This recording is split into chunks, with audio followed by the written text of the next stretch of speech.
السلام عليكم ورحمة الله وبركاته. اليوم هعمل معاكم وصفة جديدة، وهي جديدة بالنسبة لي يعني مش جديدة بالنسبة لكم. وهي الحواوشي الاسكندراني، بس بطريقتي أنا. يعني إن أي وصفة باخدها لازم أحط التاتش بتاعي. يعني أكيد هي هتكون مقاربة، يعني مش مختلفة قوي. هنجيب الطبق اللي هنعجن فيه وهنحط فيه مقدار اللحمة اللي احنا هنعمله. أنا هنا حاطة نص كيلو لحمة مفرومة أو متقطعة، مش هتفرق خالص، ده بطريقتي، مفيش حد يقولي تمام. وهحط عليها بصلة كبيرة وفلفل، فلفل حار بارد زي ما تحبوا طبعا، وعلى حسب ما انتم متعودين.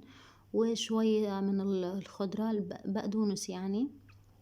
وهنحط البهارات. أنا بستكفي بالملح والفلفل الأسود وكركم والجنزبيل والحرارات. والحرارات ده تابل ليبي، أنا قايله لكم عليه قبل كده يعني. وبس كده، وشوية زيت. وهاخد بقى كل المكونات دي كلها وهعجنها مع بعض. هعجنها بقى مع بعض كلها، وهسيبها في التلاجة لحد ما هنحضر العجين اللي احنا هنعمله. طبعا هنجيب بقى الطبق اللي هنعجن فيه، وهنحط فيه 5 كوبايات من الدقيق. انا بصوا بحب اكتر الدقيق، بحيث انه حتى لو زاد عجينة مش مشكلة بالنسبة لي. هجيب بقى طبق واحط فيه معلقة سكر كبيرة، ومعلقة ونص صغيرين من الخميرة الفورية. وهنزل بقى عليهم بشوية مية كده بالتدريج زي ما انتوا شايفين.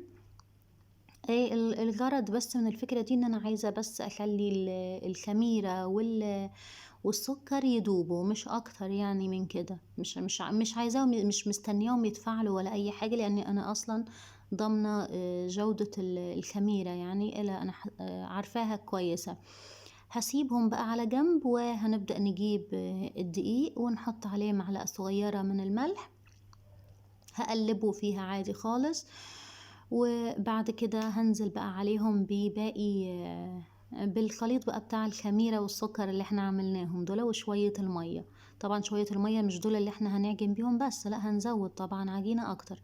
وهنبدأ بقى ايه نلم العجينة انا يعني مش بحب ابدأ كده ايه على طول بايدي، ببدأ بالمعلقة عادي يعني، او بايديكم مفيش مشاكل يعني. تمام، هنبدأ بقى. بس المهم ان احنا لما بنيجي بنعجن اي عجين ما ندخلش فيها بكامل قوتنا عجن على طول، لا نفرول العجين وبعدين نبدأ نلمه لحد ما يوصل قوامه بالشكل اللي انتوا شايفينه ده. انا عايزاه عجين يكون طري شوية، مش بيلزق قوي، مش سايح، ومش برضو مش مسبوك كويس قوي، مش معجون كويس خالص، لا يعني يا دوبك في مرونة. تمام، انا عايزاها عجينة طرية لحد ما.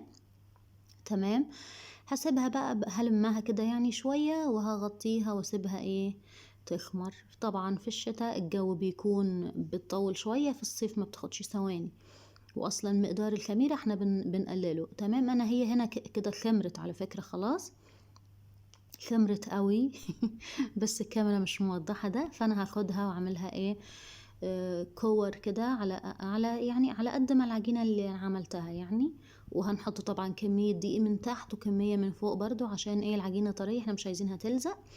وخلاص، وهسيبها بقى هغطيها. ولازم تتغطى عشان الوش بتاعها ما ينشفش، دي حاجة مهمة، يا اما بكيس نايلو يا اما بفوطة زي ما انتوا شايفين. وهسيبها بقى ايه تخمر ترخي يعني براحتها، العجينة ترخي مش تخمر، انا مش عايزاها تخمر دلوقتي. تمام، هي خمرت وخلصت القصة يعني. هنبدأ بقى نفردها على الرخامة، هنحط فيها دقيق ونفردها شوية. ونفردها بقى ايه بصوابعنا الاول، وبعدين نفردها كويس. هنطلع بقى الحشو اللي احنا عملناه وهنحطه على نص الرغيف، ممكن نحط على الكامل ونغطي بواحد كمان زيه، وممكن نعملها كده، بس ده ايه احسن يعني، في الاكل بيبقى احسن.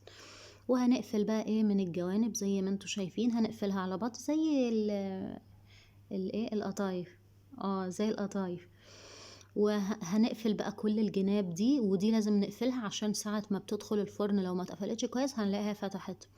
التسكير يعني بتاع العجينة ده، هي لما نيجي نقفلها يعني لينا طريقتين، يا اما كده ناخد العجينة من جوه لبره زي ما انتوا شايفين كله داير ما يدور من اولها لاخرها، وفي الاخر هنضغط عليها جامد زي ما انتوا شايفين.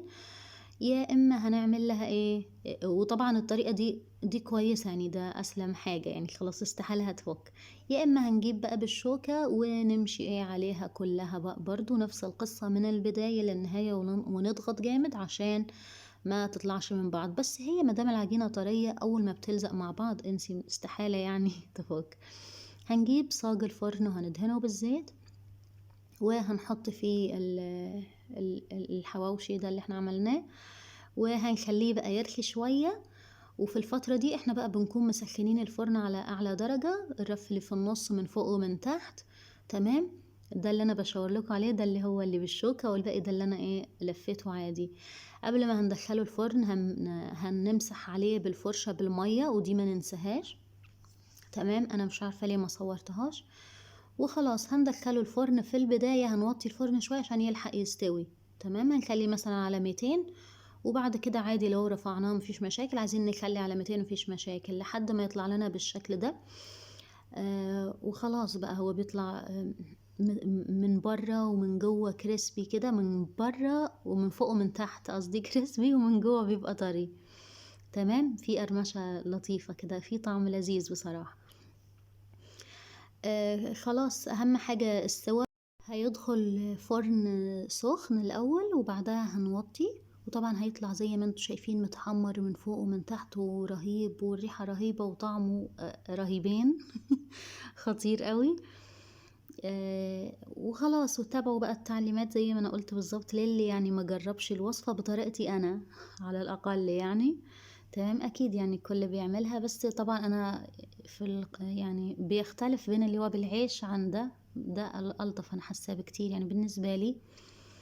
وخلاص هنقدمه مع سلطة الطحينة وبطاطس